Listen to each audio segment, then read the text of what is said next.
The metallic taste of recycled air filled James Harrison's lungs as he completed his 300th push-up. The basement gym of his remote Montana compound had become both sanctuary and prison in the 5 years since he'd left active duty.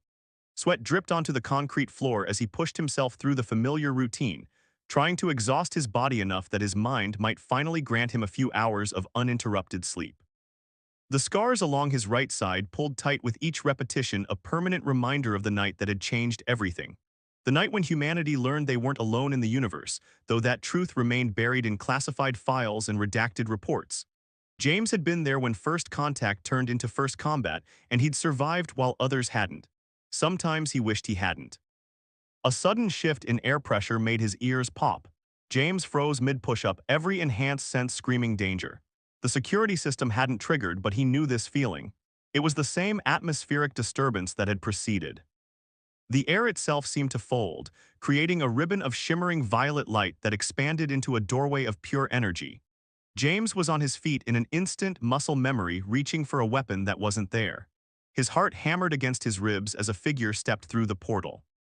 She emerged like starlight given form, tall and graceful, with hair that seemed to capture and reflect the dim fluorescent lighting of the basement. Her skin had a subtle iridescent quality that marked her as definitely not human, though her features were hauntingly beautiful in their alienness. She wore what appeared to be living armor, black as deep space and rippling with hints of color like oil on water. James backed away, falling into a defensive stance. "Stop right there." The alien woman raised her hands in a universal gesture of peace. Her voice, when she spoke, carried an ethereal quality that seemed to resonate directly in his mind while still reaching his ears. "Please, I mean you no harm. I am Crown Princess Nyara of the Celestial Dominion, and I've been searching for you." "Why?" James demanded, though something about her presence felt different from his previous alien encounter.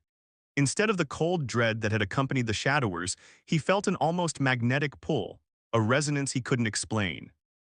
"Because you're like me," Nyara said, taking a careful step forward. "I can sense it, the genetic markers, the psychic potential. Among my people, such compatibility is sacred and incredibly rare." She hesitated, then added, "I have 96 hours to find a mate with whom I share this connection, or I forfeit my claim to the throne. My world will fall to those who would use our technology to dominate rather than protect." James felt a bitter laugh rise in his throat. "You've got the wrong person, Your Highness. I'm no one's salvation. The last time I dealt with aliens, it didn't end well for anyone." "The Shadower incursion," Nyara said softly. "We know of it. They are ancient enemies of my people as well, but you survived them, fought them. That's part of why the resonance is so strong between us. Please just let me show you." She closed the distance between them, moving with liquid grace. Before James could retreat further, she reached out and touched his temple with two delicate fingers. The contact sent a jolt through his entire nervous system, not painful but overwhelming in its intensity. Images flooded his mind. A shining city of crystal spires, vast gardens suspended in zero gravity, and a sense of impending darkness as ambitious nobles circled like sharks around a weakening monarchy. He saw himself through her eyes, a warrior touched by stellar fire, carrying a familiar weight of duty and loss. But where he saw only broken pieces, she saw potential for healing, for connection, for something greater than either of them alone. James jerked away from the contact, breathing heavily. "That's quite a sales pitch, Princess. But I left that life behind. I'm not interested in getting caught up in another civilization's power struggles. And if I said I'm not just here because of politics," Nyara's luminous eyes met his, and for a moment her royal facade cracked. "I've tested compatibility with hundreds of nobles, diplomats, and warriors across 12 star systems. None of them felt like this. None of them understood what it means to stand as a shield between their people and the darkness." A warning klaxon shattered the moment. James's security system was finally registering the dimensional breach. Red emergency lights began strobing as heavy blast doors started to descend. "They've found me," Nyara said urgently. "My guard captain is dedicated but overprotective. If they take me back now, I'll be confined until the deadline passes." She stepped closer, and despite every instinct screaming at him to maintain distance, James found himself unable to move away. "I'm not asking for forever, James Harrison, just 96 hours. Help me understand this connection between us. If there's nothing there, I'll leave and never return. But if there is." She left the possibility hanging. James heard the distinctive whine of approaching transport vehicles, probably more portals opening nearby. He had seconds to decide. 5 years of isolation had kept him safe, kept others safe from the darkness he carried. But looking at Nyara, he felt something he'd thought burned away long ago: hope. Your guards, he said, they'll trace the portal. Nyara nodded. Eventually, we have perhaps 10 minutes before they pinpoint this location. James moved to a concealed panel in the wall, pressing his palm against the scanner. A hidden door whispered open, revealing a fully stocked bug-out room. Then we better move fast. I'm not saying yes to your proposal, Princess, but I'm not saying no either. Let's call it a strategic retreat while we figure things out. A genuine smile transformed Nyara's face, making her glow even brighter. That's all I ask, a chance. As James grabbed his go bag and emergency supplies, he wondered if he was making another mistake. But as Nyara's energy signature harmonized with his own, creating a symphony he could feel in his bones, he realized it didn't matter. Sometimes the biggest mistakes led to the most important discoveries. They slipped through the secret tunnel as the sound of boots on concrete echoed above. In 96 hours, they would either change two civilizations forever or add another chapter to James's book of regrets. Either way, his self-imposed exile was officially over. The old mining tunnel stretched deep into the Montana wilderness, its reinforced walls bearing silent witness to a century of human ambition. James Harrison moved with practiced efficiency, his tactical flashlight cutting through the darkness while Princess Nyara followed close behind. Her natural bioluminescence cast a soft, ethereal glow that made their shadows dance along the rough-hewn walls. Your guards won't be able to track us down here, James said, pausing at a junction to check his bearings. These tunnels are lined with magnetite deposits that interfere with most scanning technology. Clever, Nyara observed, running her fingers along the mineral-rich walls. Though Captain Daxon is nothing if not persistent, he's been my protector since childhood. This is the first time I've ever truly evaded him. James glanced back at her, nodding how her sophisticated armor had adapted to their environment, shifting to better absorb heat and regulate temperature. Having second thoughts about running away with a stranger. You're not a stranger, she replied with quiet certainty. The resonance between us, I've never experienced anything like it. Even now I can sense your emotional state, your heightened awareness, she stopped abruptly, looking away. I apologize. Among my people, such deep reading without permission is considered intrusive. And what exactly are your people? James asked, leading them down a side passage that sloped gently upward. The classified files I had access to never mentioned the Celestial Dominion. We prefer to remain hidden from developing worlds, Nyara explained. The Shadowers you encountered were rogues, outcasts. Their attack on Earth was not sanctioned by any of the major stellar powers. My people, we call ourselves the Luminary, have been watching humanity's development for centuries. They emerged into a larger chamber that had once served as a resupply depot. James moved to a concealed cache, retrieving supplies while keeping one eye on the tunnel entrance. Watching and judging. Learning, Nyara corrected. Your species fascinates us. Your adaptability, your resilience, your capacity for both destruction and creation. You're young compared to most spacefaring races, but your potential. She trailed off as James handed her a bottle of water, examining it curiously before taking a sip. And now that potential includes saving your throne. There was an edge to his voice that made Nyara wince. I understand your skepticism, she said, but this isn't just about political power. The Luminary's ability to maintain peace across 12 star systems comes from our philosophy of balanced connection. Our rulers must be able to forge deep psychic bonds. It prevents the kind of isolation that leads to tyranny. James settled against a wall, finally allowing himself to really study her. Even in the dim light of the mining chamber, she was mesmerizing, not just in her alien beauty, but in the way she carried herself. There was a weight to her presence that spoke of real responsibility, not mere privilege. And your current regent doesn't have this ability. Nyara's expression darkened. Lord Kyvax is efficient, brilliant even, but he sees our empathic gifts as weakness. He believes the Luminary should use our technological superiority to establish direct control over lesser species. She met James's gaze, including humanity. Before James could respond, a distant rumble echoed through the tunnels. Both of them tensed, falling into defensive stances that mirrored each other with uncanny precision. The resonance between them surged, and suddenly James could feel what Nyara felt: multiple presences approaching, the familiar energy signatures of her royal guard mixed with something darker, more hostile. That's not just Daxon, is it? James asked, already knowing the answer. Nyara shook her head, her armor rippling with agitated patterns. Kyvax must have deployed his personal security force. They're not bound by the same ethical restrictions as the Royal Guard. She turned to James, her expression urgent. I won't blame you if you want to part ways. You've already risked enough by helping me this far. James checked his supplies, mind racing through tactical options. How good are you in a fight? A small, dangerous smile curved Nyara's lips. I may be a princess, but I was trained by the finest combat masters in 12 systems. My armor is a symbiotic organism capable of adapting to most forms of attack, and with our resonance, she left the implication hanging. Right, James pulled out a small device from his pack, a prototype he'd been developing ever since his encounter with the Shadowers. Then let's give them something they're not expecting. Your people aren't the only ones who have been making technological advances. Over the next hour, they prepared the chamber, working with an efficiency that surprised them both.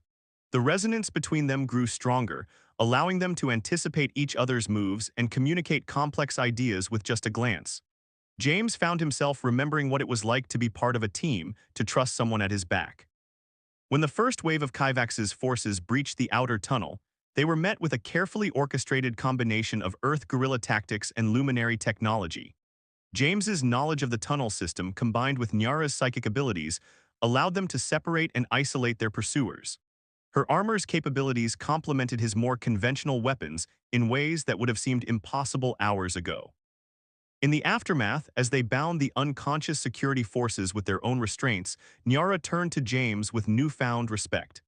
You understand now, don't you, why the resonance matters? We didn't just fight well together, we evolved together, adapted to each other's strengths. James nodded slowly, still processing the experience. During the fight, he'd felt something he hadn't since before the Shadower incident: wholeness. The broken pieces inside him hadn't magically healed, but they had found echoes in Nyara's own carefully hidden wounds. Her dedication to her people's welfare matched his own buried sense of duty. We should move, he said finally. Your Captain Daxon seems honorable enough to have held back during the attack, but he'll be coming with reinforcements. There's somewhere we need to go first, Nyara said. The resonance is showing me something about your past, a facility where you first encountered the Shadowers. She hesitated. I think there are answers there that both of us need. James stiffened. He hadn't been back to that place since the incident. The very thought made his scars ache. But looking at Nyara, seeing the trust she'd placed in him, he knew they had to face whatever waited there. It's a 6-hour journey, he warned, and it's probably monitored. We have 78 hours remaining, Nyara reminded him, and together we've already proven we can handle surveillance. She stepped closer, her presence both challenging and reassuring. Unless you're afraid of what we might discover. Terrified, James admitted, surprising himself with his honesty, but not enough to stop. He began gathering their supplies, mind already mapping the safest route to the facility. Just remember, Princess, the truth isn't always what we want it to be. I'm counting on that, Nyara said softly.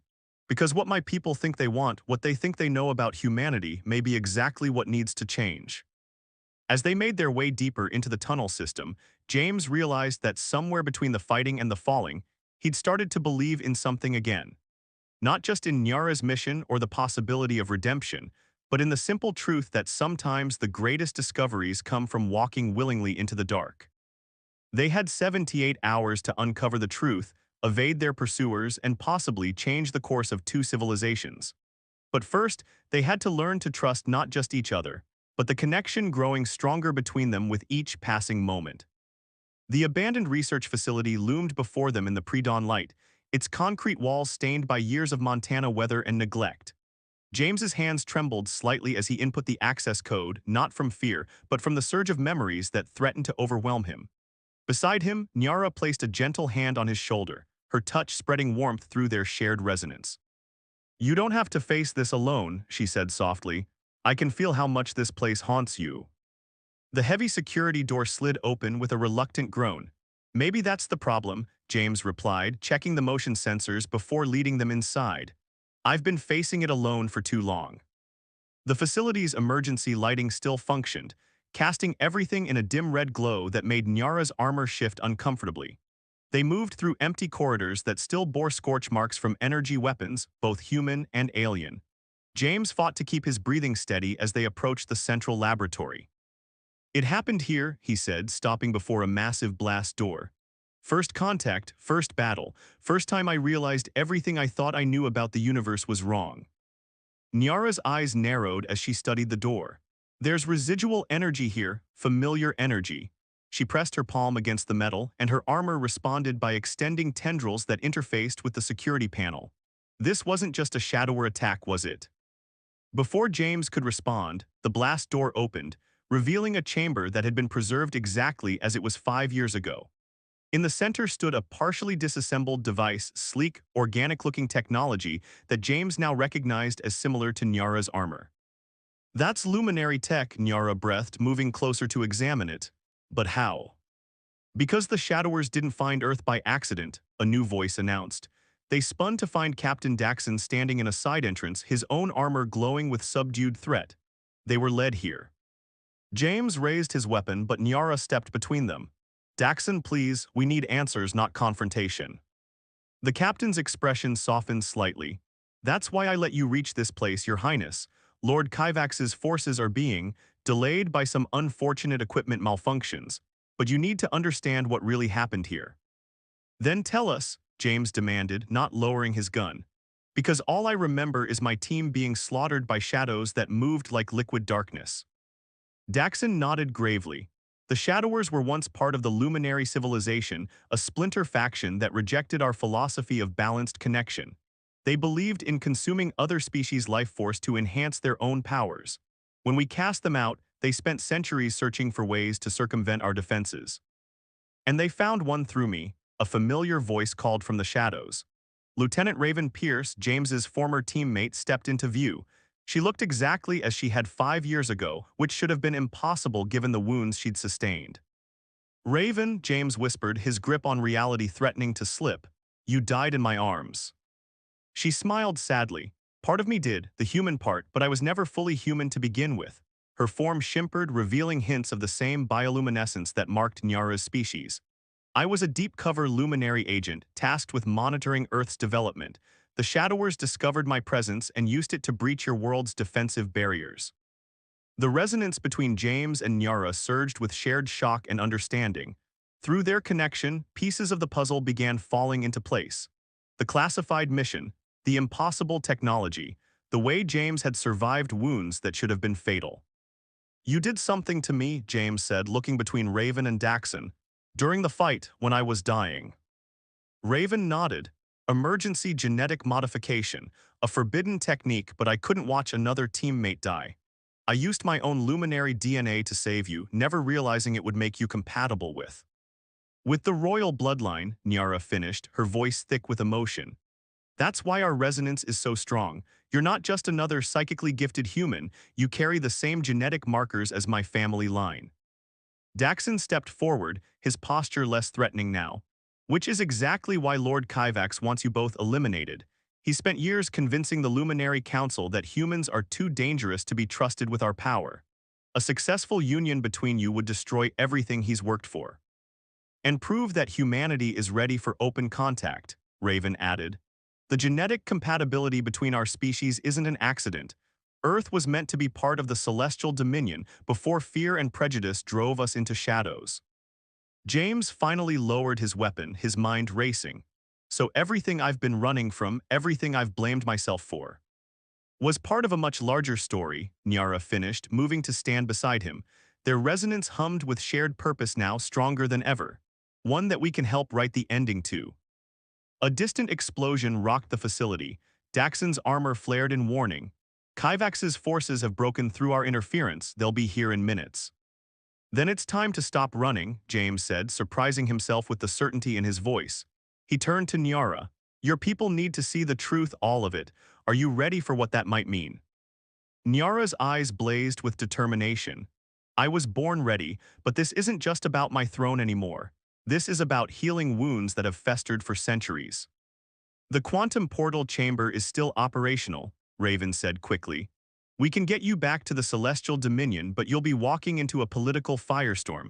Kyvax has had time to marshal his supporters. Good, Nyara said, her armor shifting into a more aggressive configuration. Let them see what true leadership looks like. Let them witness what happens when fear gives way to understanding. James checked his weapons one last time, a plan already forming. Your 72 hours aren't up yet, princess. Care to crash your own deadline party? Only if my chosen consort is ready to face an entire civilization's worth of prejudice and protocol, she replied with a fierce smile. I've already faced the darkness between worlds, James said, and I'm done letting it define me. He turned to Raven and Daxon. We'll need a distraction, something big enough to let us reach the council chamber unopposed.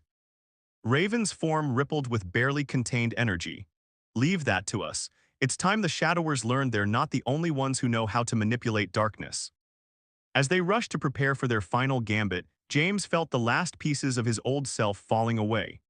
The burden of guilt and isolation lifted, replaced by something stronger, a sense of purpose, of belonging, of connection that transcended species and space itself. They had less than 48 hours to prevent an interstellar war, expose a conspiracy, and prove that love could bridge the gap between worlds. But with every passing moment, the resonance between them grew stronger, weaving their separate stories into something entirely new. The facility's walls echoed with approaching forces as Raven activated the quantum portal. James took Nyara's hand, their combined energy making the air itself crackle with possibility. Ready to change history, she asked. Ready to make it right, he replied. The portal flared to life, and together they stepped forward to face whatever waited on the other side. Behind them, Raven and Daxon moved to hold the line, while ahead lay a confrontation 5 years and countless light years in the making.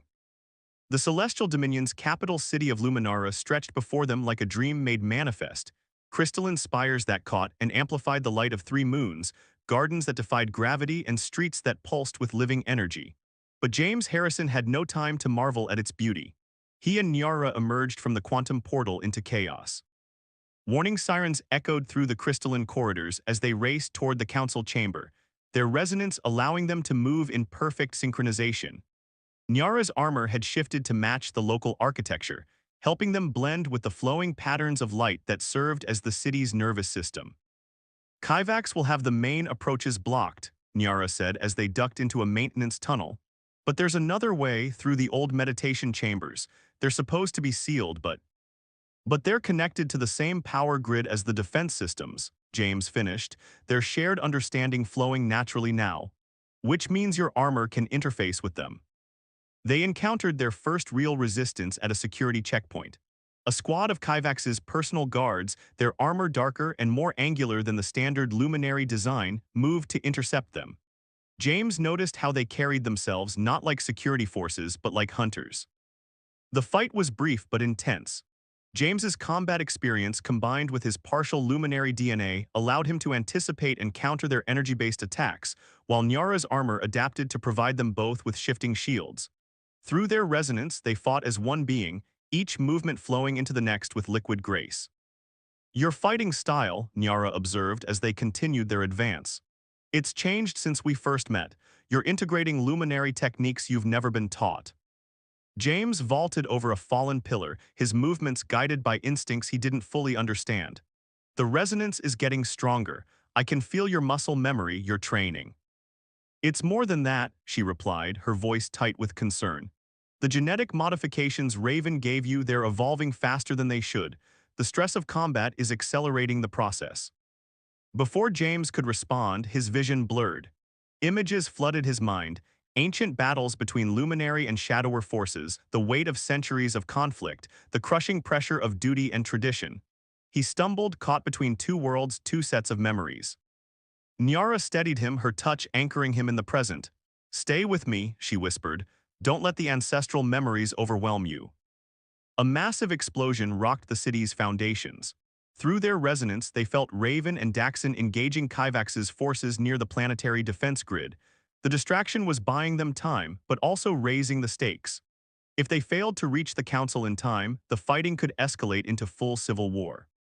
They reached the meditation chambers, vast circular rooms designed to amplify psychic energy. The sealed doors were no match for their combined power. Nyara's armor interfacing with the ancient systems, while James's hybrid DNA helped bypass the genetic locks. Inside, they found what they feared most, evidence of Kyvax's true plans. Holographic displays showed detailed analysis of Earth's defenses, invasion scenarios, and genetic manipulation protocols far more extensive than what Raven had used to save James. "He wasn't just planning to take my throne," Nyara said, her voice shaking with rage. "He wants to use Earth as a testing ground for forced genetic modification, create an army of hybrid soldiers loyal only to him." James studied the technical readouts, his enhanced understanding allowing him to grasp their implications. "These procedures, they're like what was done to me but corrupted, designed to break minds rather than heal them." An alarm flashed on one of the displays. Kyvax had detected their presence. They had minutes at most before the chamber would be surrounded. "The council chamber is just above us," Nyara said, already moving to interface with the room's central pillar. "If we can channel enough energy through the meditation matrix, we can create a direct portal," James finished. "But the power requirements will drain both of us to our limits," she confirmed. "And in your current state with the genetic modifications still stabilizing." James met her gaze, seeing in her luminous eyes the same determination he felt. "I didn't come this far to play it safe, Princess." They joined hands, their resonance surging to new heights as they connected with the ancient machinery. The chamber's crystalline walls began to pulse with building energy as they poured everything they had into the portal matrix. James felt his very DNA singing with power. The hybrid genetics Raven had given him reaching for its full potential. The pain was extraordinary, but through their connection they shared it, divided it, transformed it into something else. Their separate consciousness began to blur, memories and emotions flowing freely between them. James saw Nyara's childhood, her years of training, the weight of responsibility she'd carried since birth. She witnessed his battles, his losses, his long isolation, and the spark of hope she'd rekindled. As the portal began to form above them, they heard the chamber doors beginning to buckle under heavy assault. Kyvax's forces had arrived. "Ready?" Nyara gasped, her armor fluctuating wildly with the energy surge. "Together," James replied, his voice distorted by the power flowing through him. The doors exploded inward just as they released the full charge. The portal erupted above them like a newborn star, and they leaped as one toward their final confrontation. Behind them, Kyvax's soldiers stumbled back from the blinding flash, while ahead lay the council chamber and a destiny neither of them could have imagined days ago. They had 24 hours remaining, their bodies were pushed to their limits, and the fate of two civilizations hung in the balance. But in that moment of absolute trust and connection, both James Harrison and Princess Nyara knew with unshakable certainty that they would either succeed together or fall together. There would be no more running, no more hiding, no more denying the truth of what they had become. The council chamber of the Celestial Dominion was a perfect sphere of living crystal, designed to amplify truth and make deception impossible. As James and Nyara burst through their makeshift portal in a flash of searing light, they found Lord Regent Kyvax already addressing the assembled council members. "Proof of humanity's barbaric nature," Kyvax was saying, his elegant robes rippling with barely contained energy. "Even now, they move to infiltrate our highest levels of." The words died in his throat as he turned to face them. The council members, 12 of the most powerful luminary elders, shifted in their floating seats, their own bioluminescence flickering with surprise and concern. "Interesting timing, Lord Regent," Nyara said, her voice carrying effortlessly through the chamber. "Were you perhaps hoping to conclude your case before we could present the evidence found in your private laboratories?" James stood beside her, his hybrid DNA now fully awakened by the power surge that had brought them here. His skin held a subtle glow that marked him as neither fully human nor fully luminary, a bridge between worlds that shouldn't have been possible. "The princess has been compromised," Kyvax declared, his composure returning quickly. "This human carries corrupted genetic modifications that have influenced her judgment. I move to have them both detained for." "For what, Lord Regent?" The new voice came from the chamber's main entrance as Captain Daxon strode in, his armor bearing the marks of recent battle. "For discovering your plans to weaponize the same genetic technology you claim to fear." The captain's armor projected a series of holographic images, the invasion plans and experimental data they'd found in the meditation chamber. The council members leaned forward, their collective consciousness rippling with shock and dismay. "Necessary precautions," Kyvax said smoothly. "Earth represents a unique threat, their capacity for violence, their resource consumption, their technological advancement rate." "Their potential," James interrupted, stepping forward. Through his newly enhanced senses, he could feel the council members' attention shift to him, their psychic scrutiny both invasive and illuminating. You're not afraid of our violence, Lord Regent. You're afraid of our ability to change, to grow, to challenge the boundaries you've spent centuries creating. Nyara moved to stand beside him, their resonance building until it was visible to everyone in the chamber, a dancing aurora of intertwined energies that made the crystal walls sing in harmony. Look at what we've achieved in less than 72 hours, she said, addressing the council directly.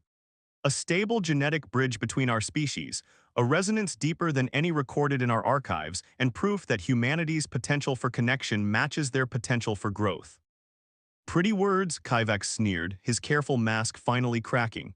But they don't change the fact that your deadline approaches, Princess, without a proper genetic match approved by.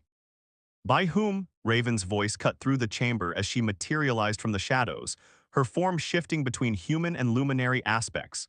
By the same authorities you've been manipulating for years, the same ones you convinced to abandon Earth to the Shadowers. The council chamber erupted in overlapping voices and psychic emanations. James felt Nyara's hand find his, their combined consciousness allowing them to track and understand the complex currents of luminary politics playing out before them. Enough, the first elder's voice cut through the chaos like a blade of pure light. The ancient luminary rose from her seat, her form barely corporeal after centuries of psychic evolution. We will have truth here and now. She descended to stand before James and Nyara, her presence so powerful that reality itself seemed to bend around her. You willingly offer yourself as consort to our crown princess? She asked James. I offer myself as a bridge, he replied, letting her see through their resonance to the core of his being. Between what humanity is and what we could become, with guidance instead of manipulation. The first elder's consciousness brushed against their joined minds, testing the strength and nature of their connection.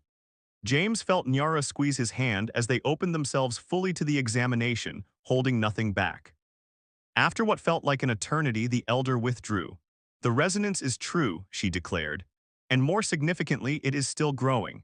Their genetic compatibility extends beyond the physical, they are catalysts for a new form of evolution. You can't seriously be considering, Kivak began, but a gesture from the elder silenced him. We have watched humanity for centuries, she said, addressing the full council. Waiting for a sign that they were ready for contact. What greater sign could there be than this? A hybrid who carries the best of both worlds, whose very existence proves that our peoples need not remain forever separate. And what of our traditions? One of the other elders asked. Our genetic protocols.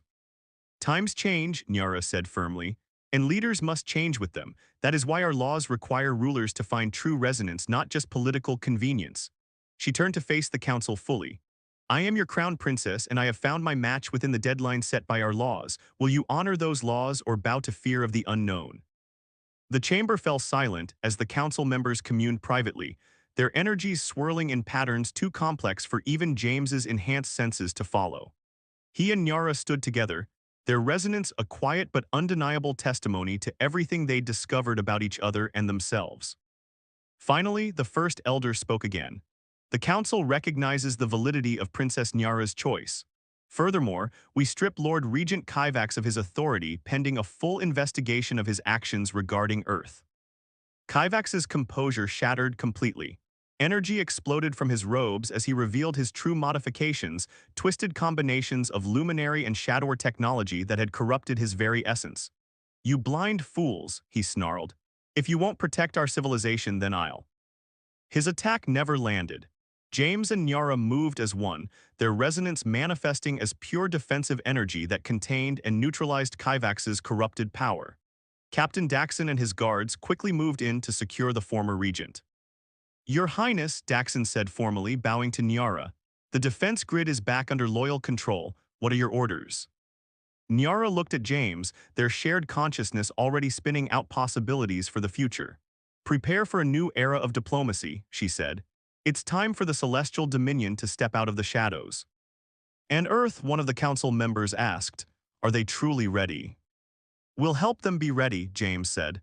Not through force or manipulation, but through understanding and connection, the way it always should have been. The first elder nodded approvingly. Then let us prepare for your formal bonding ceremony, the first of its kind, but hopefully not the last. As the council chamber slowly emptied, James and Nyara remained standing together, their resonance humming with possibilities.